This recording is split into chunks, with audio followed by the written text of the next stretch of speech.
देखो छेना की कालाकंद कितनी सुंदर बनी है, कितनी अच्छी लग रही है, मस्त लग रही है। खाने में तो पूछो मत। हेलो दोस्तों, नमस्कार। रेखा पाठक ब्लॉग चैनल में आपकी स्वागत है। आज मैं छेना से कालाकंद बनाऊंगी। तो कालाकंद बनाने के लिए ये 2 किलो दूध ले ली हूँ। अब मैं ये भगोना में 1.5 किलो दूध काट के डालूंगी। तो देखो कालाकंद बनाने में बहुत टाइम लगती है, लेकिन आज मैं छेना से जो कालाकंद बनाऊंगी वो बहुत जल्दी बन जाएगी। सबसे पहले मैं ये 1.5 किलो दूध जो है इसमें डाल दूंगी और आधी किलो दूध की मैं गाढ़ी करूंगी। तो ये 3 थैली दूध है, आधी आधी के ये काट के मैं इसमें डाल दूंगी।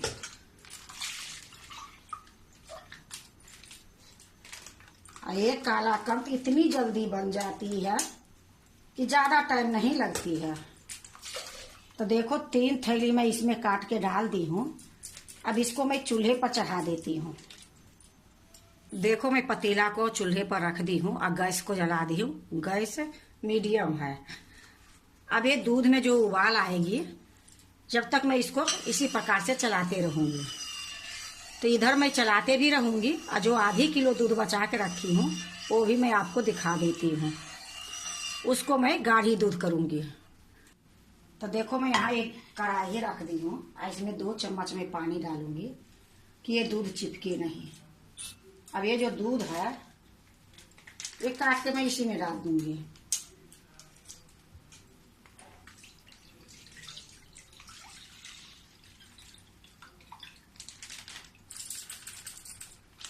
अब इसको भी मैं चूल्हे पर चढ़ा देती हूँ।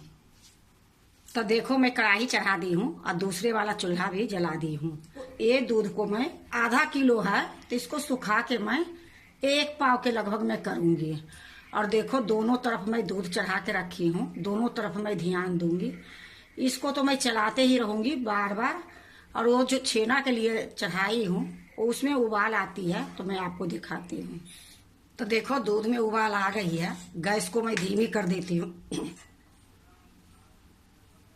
देखो मैं इसको भी गाढ़ी कर रही हूँ और ये दूध के भी मैं ध्यान दे रही हूँ। तो दोनों तरफ ये ध्यान देने पड़ती है। तो देखो इसी प्रकार से मैं इसको गाढ़ी करूंगी चला चला के, जब तक मैं उधर कर लेती हूँ, छेना बना लेती हूँ।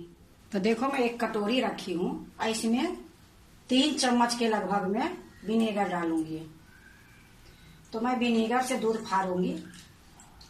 अगर आपके पास नींबू है तो नींबू से भी दूध बहुत अच्छे से फट जाती है, पर मेरा ये आराम होती है। तो देखो मैं 3 चम्मच के लगभग में विनेगर ले ली हूँ। अब इसमें जितना मैं विनेगर ली हूँ उतना ही मैं पानी डालूंगी। तो देखो मैं कटोरी में पानी ले ली हूँ, इसमें इतना पानी डाल दी हूँ। अब मैं दूध के पास जाती हूँ। देखो मैं गैस को मध्यम करके रखी हूँ। अब इसी टाइम में मैं ये विनेगर के पानी डालूंगी। तो थोड़ी थोड़ी विनेगर के पानी डालूंगी और थोड़ी सी धीरे से मैं इस तरीके से घुमाऊंगी।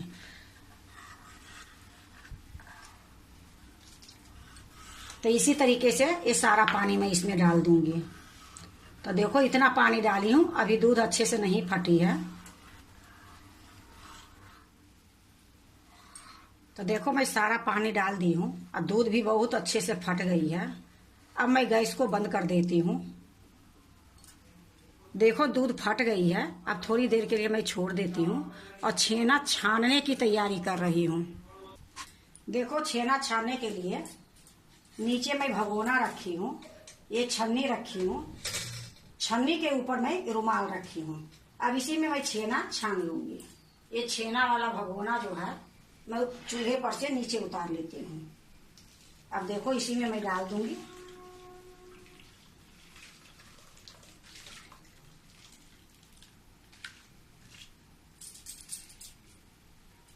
अब इसमें मैं पानी डालूंगी। पानी इसलिए डाली हूँ कि जो विनेगर डाली हूँ वो निकल जाएगी। तो देखो मैं भगोना में पानी ली हूँ, ना ठंडा है ना गर्म है, नॉर्मल है। तो इसको मैं थोड़ी थोड़ी पानी डालूंगी और इसको इस तरीके से मिलाऊंगी। तो इसी तरीके से 2-3 बार पानी डाल के इसको धो लूंगी। धोने के लिए तो मैं कहीं और धो लेती, पर ये जो कालाकंद बन रही है हमारे भगवान के लिए, क्योंकि मिठाई तो मैं कितने बनाई हूँ, और वो मिठाई घर में खा पी गए हैं, आगे पीछे मैं दे भी दिए। लेकिन ये जो मिठाई बना रही हूँ मैं अपने भगवान जी के लिए, तो इसको अच्छे से बनाऊंगी, नियम धर्म से, कहीं नमक के लाग ना हो जाए, कहीं प्याज के लाग ना हो जाए, ये लिए मैं यही इसको धो रही हूँ। तो देखो धीरे धीरे करके मैं एक टप पानी थी मैं सारा ही डाल दी। अब जो ये रुमाल है इसको इस तरीके से मैं उठा लूंगी, अब इसको मैं निचोड़ दूंगी। तो देखो इस तरीके से मैं पकड़ ली हूँ। अब ये गर्म नहीं है, क्योंकि पानी से जो मैं धोई हूँ तो थोड़ा ठंडी हो गई है। तो इस तरीके से देखो मैं निचोड़ लूंगी सारा पानी।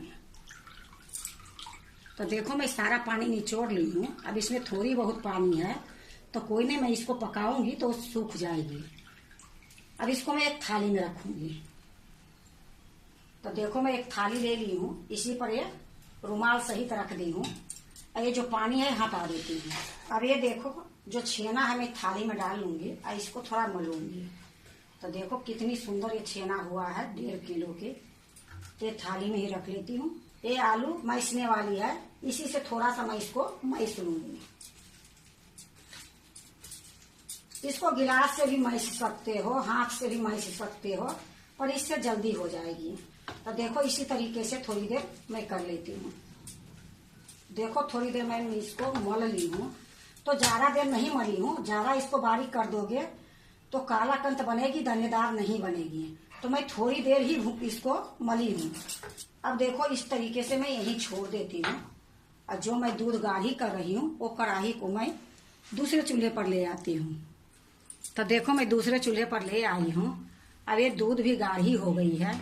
जो मैं छेना बना रही थी, छेना के साथ साथ मैं ये दूध के भी ध्यान दे रही थी। तो देखो ये दूध कितनी सुंदर गाढ़ी हो गई है, बिल्कुल सफेद है, क्योंकि मैं मीडियम गैस पर रखी थी। तो इधर मेरा छेना भी बन गई और ये दूध भी गाढ़ी हो गई। अब मैं आपको बताती हूँ कि ये जो छेना मैं मैस के रखी हूँ, ये छेना मैं इसी में डाल दूंगी।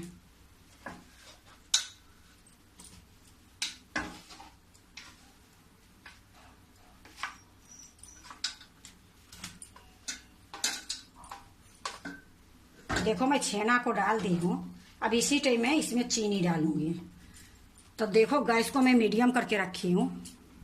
तो ये 4 चम्मच के लगभग में मैं चीनी ली हूँ।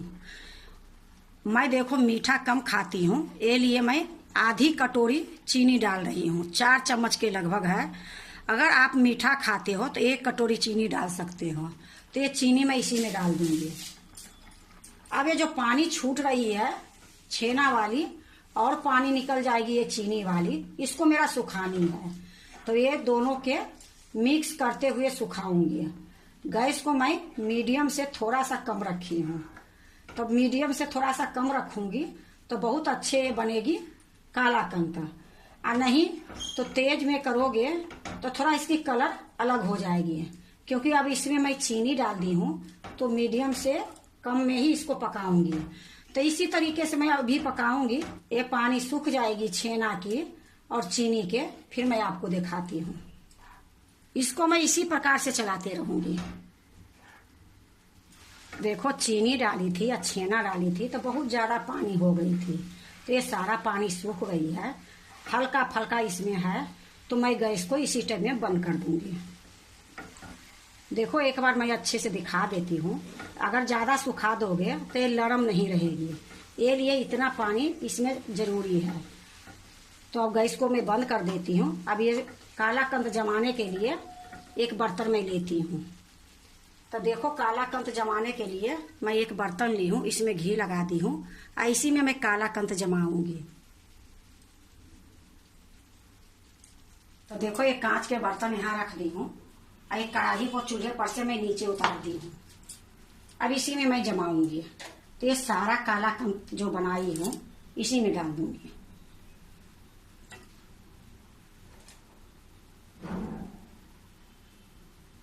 तो देखो मैं सारा डाल दी हूँ। अब इसको मैं क्या करूंगी, अच्छे से सेटिंग कर दूंगी।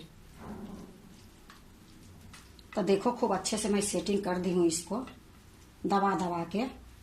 चारों तरफ से एक किनारी ये दबा दी हूँ, क्योंकि देखो ये पूरे में नहीं आई, इसमें कम से कम 3 किलो दूध के बनाऊंगी तब आएगी। तो मैं आधे में सेटिंग कर दी हूँ। देखो मैं खूब अच्छे से सेट कर दी हूँ। इसमें मैं कुछ नहीं डाली हूँ, ना इलायची डाली हूँ, ना ड्राई फ्रूट डाली हूँ, कुछ नहीं डाली हूँ, सिंपल बनाई हूँ। अब इसको मैं 10 मिनट के लिए छोड़ देती हूँ। 10 मिनट के बाद मैं आपको दिखाती हूँ। देखो 10 मिनट हो गई है। अब मैं इसको कालाकंद को काटूंगी। तो देखो मैं एक चाकू ले ली हूँ और इस तरीके से मैं काटूंगी।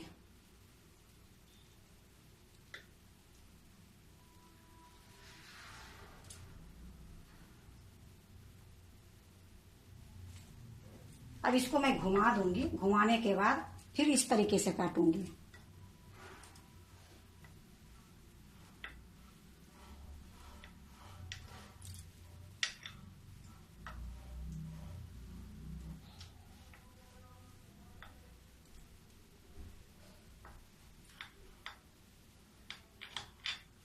देखो मैं अच्छे से काट दी हूँ। अब इसको मैं निकाल के एक प्लेट में रखूंगी। तो ये जो छोटा कालाकंद निकली है इसको मैं साइड में कर लेती हूँ।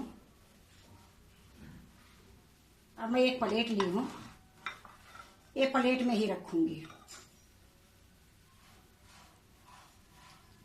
तो देखो मैं कालाकंद निकाल के आपको दिखाती हूँ कि ये कालाकंद कितनी सुंदर बनी है। तो इसको मैं एक प्लेट में रख रही हूँ।